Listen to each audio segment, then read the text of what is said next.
నమస్తే. ఇంతకుముందు వీడియోలో పార్ట్ 1లో వాటర్ మేనేజ్మెంట్ గురించి కొన్ని విషయాలు మనం మాట్లాడుకోవడం జరిగింది. ఇప్పుడు మిగతా అంశాలని మాట్లాడుకుందాం. నీరు తీసుకునే విధానంలో ఇంతకుముందు వీడియోలో ఎటువంటి నీరు తీసుకోవాలనే విషయాన్ని మనం తెలుసుకోవడం జరిగింది, గోరువెచ్చని నీటి గురించి. అదేవిధంగా రెండవ అంశం, ముఖ్యమైన అంశం, ఎప్పుడు తీసుకోవాలి, టైమింగ్స్, వాటర్ తీసుకునే టైమింగ్స్ కూడా చాలా ముఖ్యమైనటువంటి అంశం.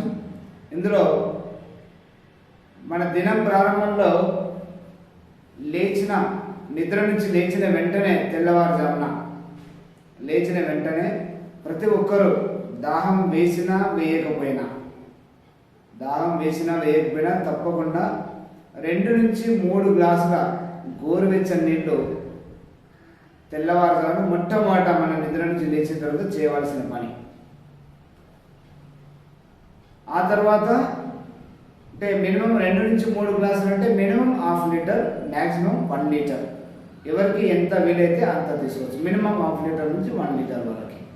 ఇలా తీసుకున్న తర్వాత వాష్రూమ్, తర్వాత శౌచక్రియలు పూర్తి చేసిన తర్వాత యోగా, ప్రాణాయామం, లేదా వాకింగ్, లేదా రన్నింగ్, లేదా ఇంటి పని, వంట పని, ఇలాంటి పనులన్నీ కంప్లీట్ అయ్యే వరకు 1.5 అవర్ నుంచి 2 అవర్స్ పడుతుంది. ఆ తర్వాత ఈ మధ్యలో మన బాడీలో ఉన్నటువంటి మొదట తీసుకున్న వాటర్ అంతా కూడా చెమట రూపంలో ఖర్చు అయిపోతుంది. అందుకని రెండోసారి ఈ పనులన్నీ పూర్తయిన తర్వాత 1 అవర్ తర్వాత, 1.5 అవర్ తర్వాత మళ్ళీ 1 లీటర్ నీళ్లు, లేదా మినిమం ½ లీటర్, మ్యాక్సిమం 1 లీటర్, లేదా 2 నుంచి 3 గ్లాసులు మళ్ళీ తీసుకోవాలి రెండోసారి.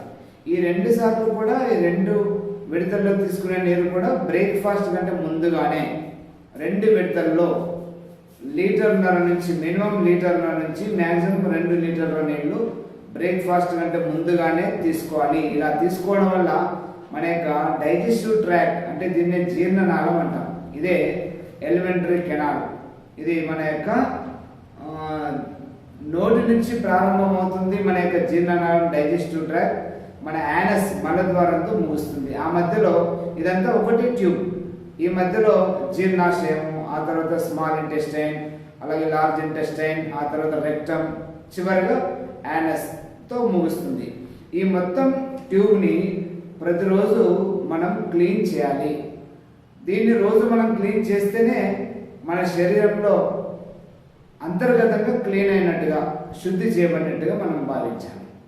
అంటే మలమూత్ర విసర్జన పూర్తిగా క్లీన్ కావాలంటే, ఈ ట్యూబ్, డైజెస్టివ్ ట్రాక్ మొత్తం క్లీన్ కావాలంటే 2 విడతల్లో తీసుకుంటారా, 3 విడతల్లో తీసుకుంటారా, మీకు వీలుని బట్టి తీసుకోండి. బ్రేక్ఫాస్ట్ కంటే ముందే 2 లీటర్, మినిమం 1.5 లీటర్ నుంచి 2 లీటర్ల నీళ్ళు తీసుకోవాలి.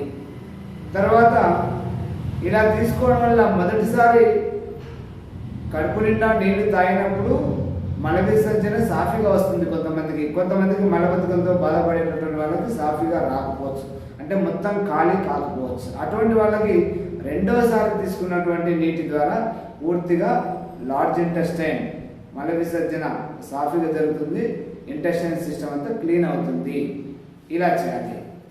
ఇక బ్రేక్ఫాస్ట్ లేదా ఉదయం భోజనం, దానికంటే ముందుగా, బ్రేక్ఫాస్ట్ తీసుకోవడానికి ముందు లేదా ఉదయం భోజనం, మార్నింగ్ మీల్స్ ముందు ½ అవర్, మినిమం ½ అవర్ లేదా 40 మినిట్స్ ముందుగానే నీళ్లు తాగడం ఆపివేయాలి.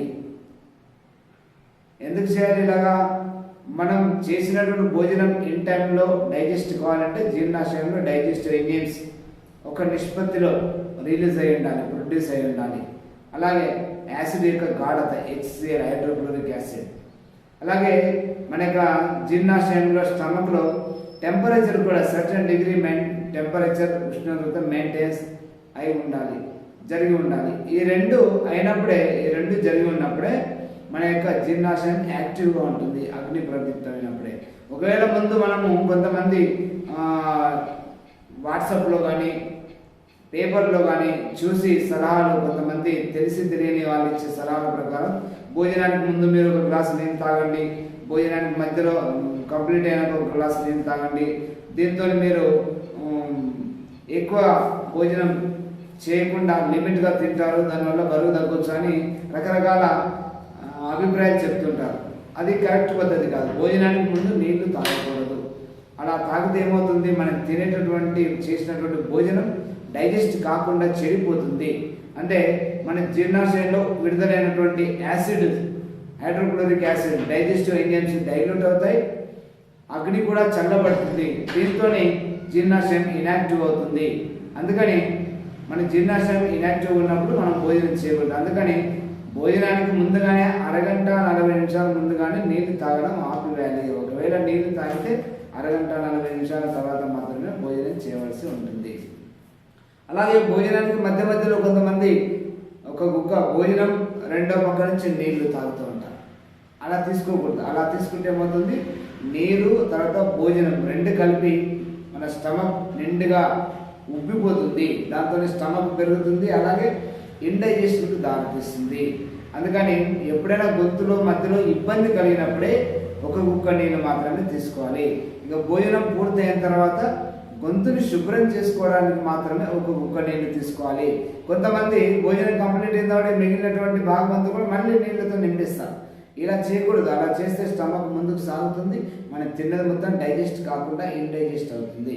అందుకని భోజనాన్ని పూర్తయిన తర్వాత ఒక గుక్క నీరు మాత్రమే తీసుకోవాలి. ఇది గొంతును శుభ్రం చేసుకోవాలి.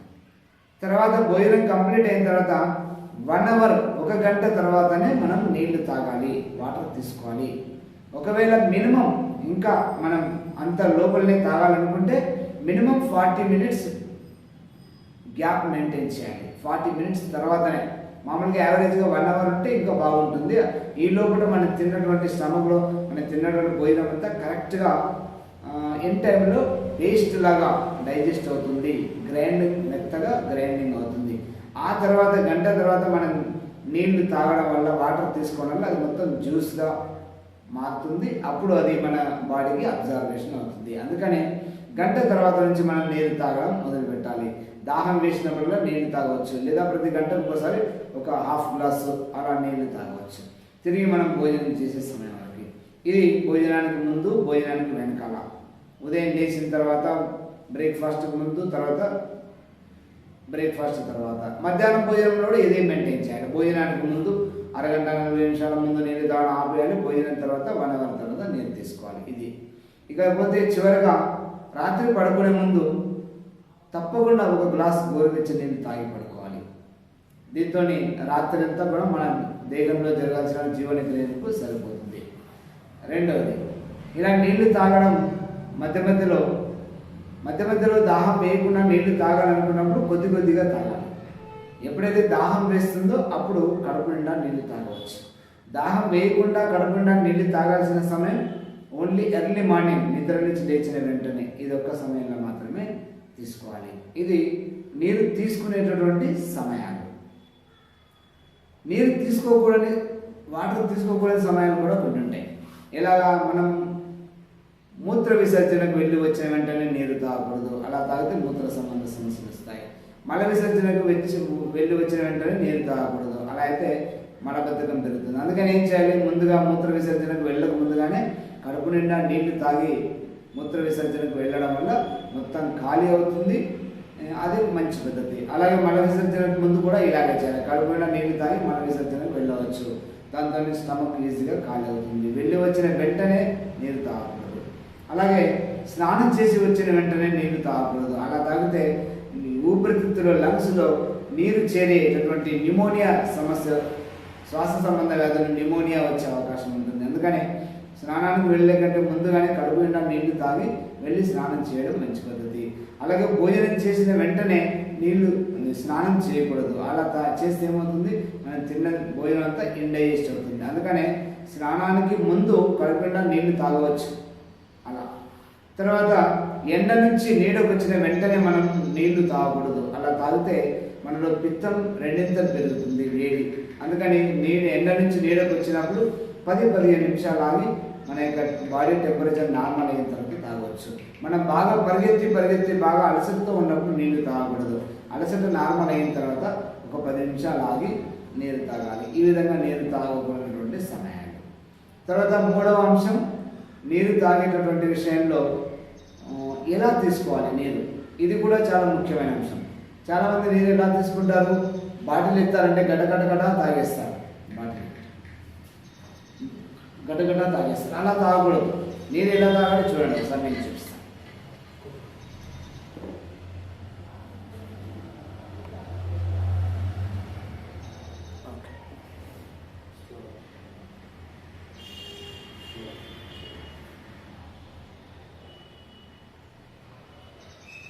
ఒక కుక్క నోట్లోకి తీసుకొని నోరంతా తిప్పి లోనికి మింగాలి, నోరంతా తిప్పాలి, నోటి లోపల నాలుగు కింద వెనక ముందర మొత్తం ఇలా తీసుకోవాలి. ప్రతి కుక్క అలాగే తీసుకోవాలి.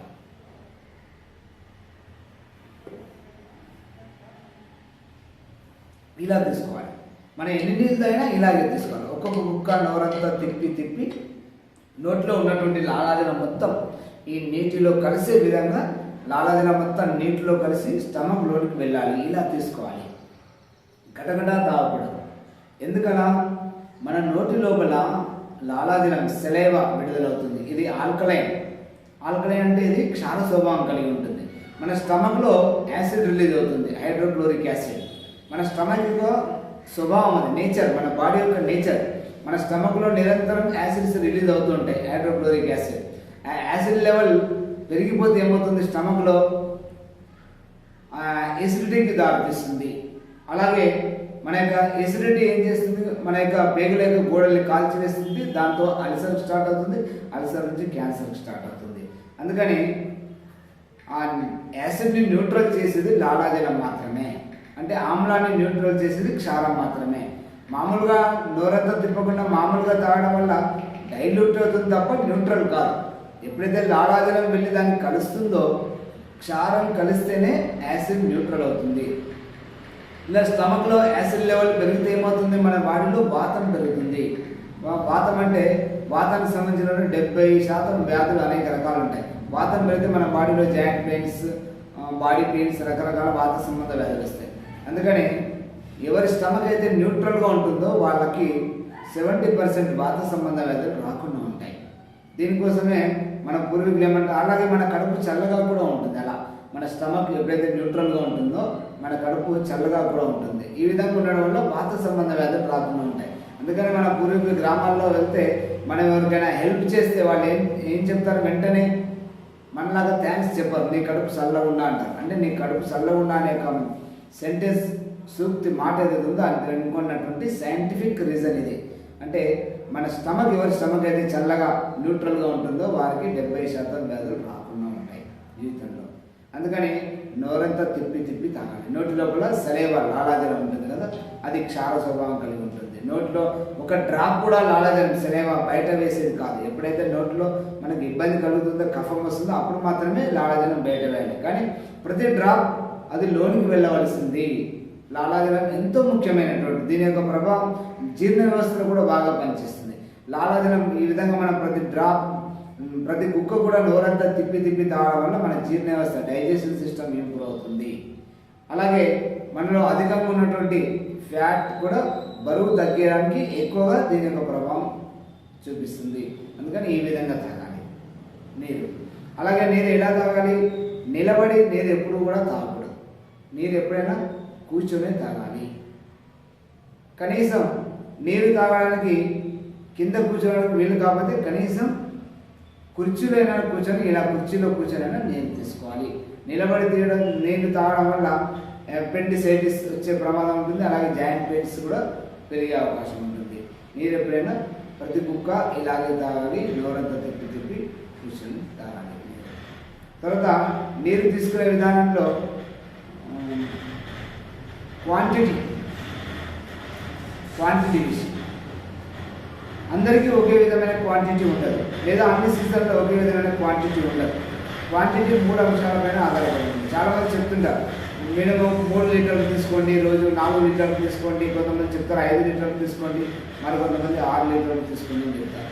అలా కాదు, క్వాంటిటీ అనేది 3 అంశాలపైన ఆధారపడి ఉంటుంది. మొదటిది, మన యొక్క వెయిట్ని బట్టి కూడా క్వాంటిటీ ఆధారపడి ఉంటుంది. ఎక్కువ బాడీ వెయిట్ ఉన్నటువంటి వాళ్ళు ఎక్కువ నీరు వాటర్ తీసుకోవాల్సి ఉంటుంది. ఉదాహరణకి ఇప్పుడు 4 లీటర్స్, 5 లీటర్స్, 6 లీటర్స్. అంటే ఇందులో ఎక్కువ వెయిట్ ఉన్నటువంటి వాళ్ళు ఎక్కువ వాటర్ తీసుకోవాలి. 4 లీటర్ 5 లీటర్స్ సరిపోదు, వాళ్ళు 5 to 6 లీటర్ వరకు తీసుకోవచ్చు పర్ డే. తక్కువ వెయిట్ ఉన్నటువంటి వాళ్ళు 4 లీటర్, మినిమం 4 లీటర్ తీసుకోవచ్చు. మధ్యలో మిడిల్గా ఉన్నటువంటి వాళ్ళు 5 లీటర్ అలా తీసుకోవచ్చు. ఈ విధంగా అంటే వెయిట్ని బట్టి వాటర్ క్వాంటిటీ మనం తీసుకోవాలి. ఇది ఎలా తెలుస్తుంది మనకి? దాహం వేస్తుంది. మన బాడీలో వాటర్ లెవెల్ తగ్గినప్పుడు వెంటనే మన బాడీలో దాహం రూపంలో మనకి ఇండికేషన్, సూచన పంపిస్తుంది. ఎప్పుడైతే మనకు దాహం వేస్తుందో అప్పుడు నీరు తీసుకోవాలి తప్పకుండా. దాన్ని వాయిదా వేయకూడదు. దాహం వేసినప్పుడు నీరు తీసుకోవడం వాయిదా వేయడం వల్ల మన బాడీలో డిహైడ్రేషన్ జరుగుతుంది, ఎసిడిటీ పెరుగుతుంది, రకరకాల సమస్యలు ఏర్పడతాయి. అలాగే ఇంటర్నల్గా హీట్ కూడా పెరుగుతుంది. ఈ విధంగా దీని యొక్క ప్రభావం కిడ్నీల పైన ప్రభావం పడుతుంది. కిడ్నీలు మూత్రపిండాల్లో కిడ్నీలో స్టోన్స్ వచ్చే అవకాశం ఉంటుంది. కిడ్నీలో ఇన్ఫెక్షన్ కూడా దారితీస్తుంది. కాబట్టి దాహం వేసినప్పుడు తప్పకుండా నీళ్ళు తీసుకోవాలి, వాటర్ తీసుకోవాలి. ఇది మన బాడీ వెయిట్ని బట్టి క్వాంటిటీ అనేది ఒక అంశం. రెండవ అంశం వాతావరణాన్ని బట్టి, ఎన్విరాన్మెంట్ బట్టి. మన ఇప్పుడు ఉదాహరణకి ఎండాకాలం ఉంది, వేసవి కాలం, సమ్మర్లో ఇలా మన 4 లీటర్లు 5 లీటర్లు క్యాలిక్యులేషన్ కుదరదు. సమ్మర్లో వేడి ప్రభావానికి మనలో ఉన్నటువంటి వాటర్ నిరంతరం ఆవిరైపోతూ ఉంటుంది. అటువంటిప్పుడు ఏం చేయాలి? మనం ఎంత దాహం వేస్తే అంత నీరు తీసుకుంటూనే ఉండాలి. సమ్మర్లో క్వాంటిటీ అప్పుడు ఈ 3-4 లీటర్లు 5 లీటర్లు క్వాంటిటీ క్యాలిక్యులేషన్స్ అప్పుడు కుదరదు. మనకి ఎంత దాహం వేస్తే అన్ని నీళ్ళు తీసుకోవచ్చు. 6 లీటర్ల కంటే ఎక్కువ కూడా తీసుకోవచ్చు. సమ్మర్లో 7-8 లీటర్లు కూడా తీసుకోవచ్చు. వాతావరణాన్ని బట్టి, మన బాడీ అడిగిన దాన్ని బట్టి, మన బాడీ యొక్క రిక్వైర్మెంట్ని బట్టి. చెమట రూపంలో నిరంతరం మన బాడీలో ఉన్నటువంటి వాటర్ అంతా కూడా ఆవిరైపోతూ ఉంటుంది సమ్మర్లో వేడి ప్రభావానికి. అప్పుడు ఎక్కువ క్వాంటిటీ కూడా తీసుకోవచ్చు. అలాగే వర్షాకాలం ఉంది. వర్షాకాలంలో వాతావరణంలో తేమ ఎక్కువగా ఉంటుంది. వాతావరణంలో నీరు కూడా ఉంటుంది ఆ బాష్పీభవన స్థితిలో. ఆ నీటిని మన చర్మ పైన ఉన్నటువంటి రంధ్రాల ద్వారా మన చర్మం ఆ నీటిని, వాతావరణంలో నీటిని గ్రహిస్తుంది. అందుకని ఏం చేయాలి? వర్షాకాలంలో తక్కువ నీళ్లు తీసుకోవాల్సి ఉంటుంది. ఎండాకాలం మాదిరిగా 5-6 లీటర్లు కాకుండా 3-4-4.5 లీటర్ల నీళ్లు వర్షాకాలం రెయిన్ సీజన్లో తీసుకోవాలి.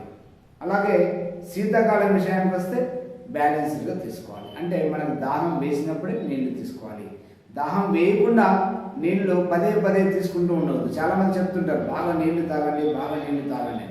బాగా నీళ్లు తాగండి అంటే అవసరానికి మించి బాగా నీళ్లు తాగడం ఏమవుతుంది? మనకు 2 రకాల డ్యామేజ్ జరుగుతుంది. ఒకటి, ఆ నీటిని అంతటిని కూడా బయటికి పంపించే పని కిడ్నీలు చేస్తూ ఉంటాయి, మూత్రపిండాలు. ఇది మనం అవసరానికి మించి మనం ఎక్కువ వాటర్ తీసుకోవడం వల్ల కిడ్నీల పైన భారం పెరుగుతుంది. బయటికి పంపించడంలో 2 పని పెరగడం వల్ల కిడ్నీల పైన భారం పెరుగుతుంది. అలాగే రెండవది లివర్ పైన కూడా భారం పెరుగుతుంది. అందుకని దాహం వేసినప్పుడే కడుపు నిండా నీళ్ళు తాగాలి. దాహం వేయినప్పుడు కొద్దిగా నీళ్లు తాగొచ్చు. 1 గ్లాస్, అర గ్లాస్ అలా తాగాలి. ఇక మూడో అంశం క్వాంటిటీ విషయంలో మన యొక్క పని విధానాన్ని బట్టి. మనకు నిరంతరం ఎక్కువగా పని ఉందనుకోండి, అలా బాగా పని ఉన్నప్పుడు, మనం బాగా పని చేస్తున్నప్పుడు మన బాడీలో ఉన్నటువంటి వాటర్ అంతా కూడా ఖర్చు అయిపోతుంటుంది. అటువంటిప్పుడు మనకు దాహం వేస్తుంది. అప్పుడు ఈ మనం నిర్దేశించుకున్నటువంటి క్యాలిక్యులేషన్స్ కుదరవు. మనం పని బాగా చేస్తున్నప్పుడు నీటి శాతం ఆవిరైపోతూ ఉంటుంది బాడీలో. అందుకని అప్పుడు ఎక్కువగా మన బాడీ నీళ్ళు అడుగుతుంది కాబట్టి ఆ విధంగా అప్పుడు వాటర్ క్వాంటిటీ పెంచుకోవచ్చు. అలా కాకుండా ఏ పని లేకుండా ఏసీ రూమ్లో కూర్చొని, ఫ్యాన్ కింద కూర్చొని గ్లాసుల కొద్ది నీళ్లు తాగకూడదు. మన పనిని బట్టి క్వాంటిటీ ఉండాలి. 3 అంశాలు. ఇది ఒకటి సీజన్ బట్టి, వాతావరణాన్ని బట్టి, రెండవది వెయిట్ని బట్టి, మన యొక్క బాడీ వెయిట్ని బట్టి, మూడవది మన యొక్క పనిని బట్టి. ఈ విధంగా 3 అంశాలపైన మన క్వాంటిటీ ఆధారపడి ఉంటుంది. అలాగే నీరు తీసుకున్నప్పుడు ఇంతకుముందే చెప్పుకున్నాం, దాహం వేయకుండా కూడా పదే కడుపు నిండా నీళ్లు తాగకూడదు. దాహం వేసినప్పుడు కడుపు నిండా నీళ్లు తాగవచ్చు. దాహం వేయకుండా ప్రతి ఒక్కరూ కడుపు నిండా నీళ్లు తాగవలసినటువంటి సమయం ఒకే ఒకటి, తెల్లవారుజామున నిద్ర నుంచి లేచిన వెంటనే. ఈ విధంగా మీరు నీరు తీసుకునే విధానాన్ని మార్చుకోండి మీ జీవితంలో. దీనివల్ల అనేక రకాల సమస్యల్ని మనం జీవితం నుంచి తొలగించుకోవచ్చు. సమస్య చిన్నదే, కేవలం వాటర్ తీసుకునేటువంటి విధానం. దీనిలో మనం ఇప్పటిదాకా చెప్పుకున్నట్టు అనేక రకాల మిస్టేక్స్ చేస్తాం. ఇది మనం గడగడ నీళ్లు తాగడం, భోజనం చేసే ముందు నీళ్లు తాగడం, భోజనం మధ్యలో నీళ్లు తాగడం, భోజనం పూర్తయిన తర్వాత ఎండింగ్లో నీళ్లు తాగడం కడుపు నిండా, ఇటువంటివన్నీ చిన్న చిన్న మిస్టేక్స్ వల్ల ఏమవుతుంది, ఇండైజెషన్కి దారితీస్తుంది, అజీర్ణం, దానివల్ల కాన్స్టిపేషన్ మలబద్ధానికి దారితీస్తుంది, రకరకాల సమస్యలకు దారితీస్తుంది. అందుకని అలాగే చల్లని నీళ్లు తీసుకోవడం, చిల్డ్ వాటర్, కోల్డ్ వాటర్ తీసుకోవడం, దీనివల్ల అనేక రకాల థ్రోట్ ఇన్ఫెక్షన్స్ మనం ఇంతకుముందు వీడియోలో చెప్పుకున్నాం, దానివల్ల వచ్చేటటువంటి సమస్య. కాబట్టి నేను ఈ విధంగా మనం సైంటిఫిక్గా టైమింగ్స్ ఇలా సైంటిఫిక్గా తీసుకోవడం వల్ల దాదాపు అనేక రకాల వ్యాధుల్ని మనం ఇక్కడనే నిరోధించుకోవచ్చు. కాబట్టి నీరు అనేది అతి ముఖ్యమైన అంశం. నీరు ఏం చేస్తుంది మన బాడీలో 70% పైగా వాటరే ఉంటుంది నీరు. అందుకని మన బాడీలో నీటి శాతం తగ్గితే డీహైడ్రేషన్ దారితీస్తుంది. డీహైడ్రేషన్ కావడం వల్ల మన బాడీలో ఇంటర్నల్గా హీట్ బాగా ఇంక్రీజ్ అవుతుంది. దాంతో ఏమవుతుంది, మనం బాడీలో జరగవలసినటువంటి జీవన క్రియలకు ఆటంకం కలుగుతుంది. అలాగే సున్నితంగా ఉన్నటువంటి అనేక భాగాలు మన బాడీలో డ్యామేజ్ అవుతాయి. ఓవర్ హీట్ వల్ల బాడీలో ఇంటర్నల్గా హీట్ పెరిగితే ఏమవుతుంది, మన బాడీలో అనేక భాగాలు డ్యామేజ్ అవుతాయి. అందుకని వాటరు మన యొక్క బాడీ డిహైడ్రేషన్ కాకుండా కాపాడుతుంది. అలాగే మన బాడీలో టెంపరేచర్ని బ్యాలెన్స్ చేస్తుంది మనం తీసుకున్నటువంటి వాటర్ తక్కువ తీసుకుంటే మన బాడీలో వేడి పెరుగుతుంది, ఎక్కువ తీసుకుంటే ఇంకొక రకమైనటువంటి సమస్య ఏర్పడుతుంది. అందుకని వాటర్ మన బాడీ అవసరాన్ని బట్టి మన బాడీ సూచన ఇస్తుంది, అప్పుడు నిర్లక్ష్యం చేయకుండా తప్పకుండా తీసుకోవాలి. సఫిషియెంట్గా సైంటిఫిక్గా మనం నీరు తీసుకునే విధానాన్ని మనం సరిచేసుకుంటే 50% వ్యాధులను మనం ఇక్కడనే నిరోధించవచ్చు. ఎందుకంటే ఇండైజెషన్ ఒక్కటి చాలు మనకు ఆరోగ్యాన్ని సర్వనాశనం చేయడానికి. ఇండైజెషన్ దేని నుంచి ఏర్పడుతుంది, దానికి అనేక రకాల కారణాలు ఉండొచ్చు. ఇది వయసు పైబడడం, వయసు పెరగడం, మనం భోజనం చేసే సమయాల్లో అన్సైంటిఫిక్గా డిజార్డర్గా ఉండడం, లేదా మనం తీసుకునే భోజనం క్వాంటిటీ, రకరకాల కారణాలు ఉంటాయి. వాటికంటే కూడా ముఖ్యమైనటువంటి కారణం అందరూ చేసే మిస్టేక్ ఇది. భోజనం చేసే సమయంలో కడుపు నిండా నీళ్లు తాగడం అనేది అన్సైంటిఫిక్ పద్ధతి. ఆ ఒక్క మిస్టేక్ వల్ల మొత్తం స్టమక్ చెడిపోతుంది, మనం తిన్నది చెడిపోతుంది, అది ఇండైజెస్ట్ అవుతుంది. ఇండైజెస్ట్ అయినప్పుడు కాన్స్టిపేషన్ మలబద్ధకానికి దారితీస్తుంది. మలబద్ధకం వల్ల ఈ రెండు ఇండైజెషన్, మలబద్ధకం రెండు కో-సిస్టర్స్, ఈ రెండింటి వల్ల మనకు 100కు పైగా వ్యాధులు క్రియేట్ అవుతాయి. అలాగే ఇండైజెషన్ వల్ల ఇంకా ఇది వాటర్ మనం అన్సైంటిఫిక్గా తీసుకోవడం వల్ల మనం తిన్నటువంటి ఫుడ్ ఇండైజెస్ట్ కావడం వల్ల ఆ ఫుడ్ ద్వారా మన బాడీకి లభించాల్సినటువంటి విటమిన్స్, ప్రోటీన్స్, మైక్రో న్యూట్రియంట్స్ ఏవైతే ఉంటాయో మన బాడీకి సరిగా లభించకపోవడం వల్ల మన శరీరం బలహీనపడుతుంది. Vitamin deficiency, mineral deficiency, protein డెఫిషియన్సీకి దారితీస్తుంది. ఇవన్నిటి కారణం వాటర్ తీసుకునే విధానంలో మనం చేసే మిస్టేక్, తప్పు, మనం చేసేటువంటి పొరపాటు. కాబట్టి ఈ విధంగా వాటర్ని సరైన పద్ధతిలో సైంటిఫిక్గా ఇప్పుడు నేను చెప్పినట్టుగా పద్ధతిలో తీసుకోండి. ఎప్పుడైనా ఏ సీజన్కైనా, ఏ వయసుల వాళ్ళకైనా ఇలాగే తీసుకోవాలి. ఇదే శాస్త్రీయమైన పద్ధతి. ఇలా తీసుకోవడం వల్ల మన అనేక సమస్యల నుంచి కూడా మనం బయటపడవచ్చు. ధన్యవాదాలు. ఇక నెక్స్ట్ వీడియోలో మనం ఆహారం గురించి, మన డైట్ గురించి, సైంటిఫిక్గా మనం డైట్ ఎలా తీసుకోవాలి లాంటివి నెక్స్ట్ వీడియోలో తెలుసుకుందాం. అలాగే ఇంకా కొన్ని వీడియోలు ముందుకు వెళ్తే మనం త్రిదోషాల గురించి, వాతము, పిత్తము, కఫం గురించి కూడా ఒక్కొక్క వీడియోలో ఇలా కొన్ని అంశాలని ముందు